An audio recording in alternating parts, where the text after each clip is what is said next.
Right. So this year especially with the pandemic, has been a tough year for a lot of areas, a lot of work areas. What do you think is the biggest challenge in your industry today, and do you think that challenge is directly affected to the pandemic? Availability. Availability as far Availability of as vehicles, parts, accessories.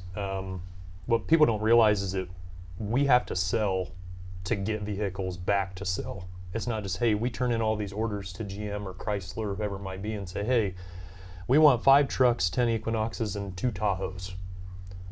Well, no, they give us one to sell, and then we don't get another one until we sell that one. So when the plant's closed down for 3 to 4 months, they're not worried about Hiday Motors in Bluffton, Indiana. They're worried about the big dealerships like in Fort Wayne, Indianapolis. They're feeding them first because they're feeding the bigger company first, if that makes sense. the bigger mover, The quicker bigger mover, yeah. Mhm. They're not worried about the little guy, because to us, we're dropping a bucket. I mean, we're just a face. I mean, we don't bring in billions of dollars like some dealerships do.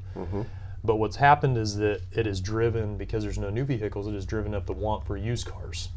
Super late model, low miles. Well, the problem is that we're competing against all those other dealers that are struggling. They're used to having a couple thousand new cars. Now they have a couple hundred. We're competing against them to try and get those vehicles. So the problem is we probably have to pay more, but we can't ask more because everything's sold online. The days of driving from lot to lot to lot, that's over. No kidding. So when we have somebody come in, the average customer goes to 1.2 car lots before they make a purchase. And that is because of what we have online available. You can see the background, you can check service records, you can compare against comparable models out there in the world, you can do everything.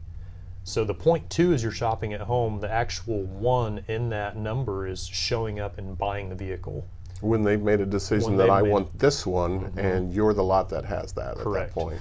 And being a small guy in Bluffton, we have to do all we can with that customer there. We don't have 10 customers behind them like they do in Fort Wayne. And that's part of being brutally honest and just spelling it out there. Hey, here's what I can do. Because people are still kind of in that mentality, and I was too. Whenever I used to buy cars individually and not through work, I thought they had $4 to $5 grand in markup. Well, they mark them way up to bring them way back down. Well, no, sometimes if you have a couple $100, you're doing good. Because the thing is that to get nice vehicles, you have to pay more. We can't ask the moon. We still have to remain in the market and be reasonable. Because if we don't, we're not going to get the phone calls, internet clicks. People aren't going to look at us online. If they think we're out of line on price, they're going to keep scrolling. Go They right don't on care down the how line. clean Yeah. it is. Yeah, because the normal consumer will not go past page number 2. If you're On not their search. on their search, if they go low to high, high to low, low miles, whatever, if you're not on those first 2 pages, they're never going to see you. So we're battling against ourselves too, because if we have 2 comparable vehicles, well, where do these stack up? So we need to make sure that they're within the running of everybody else too.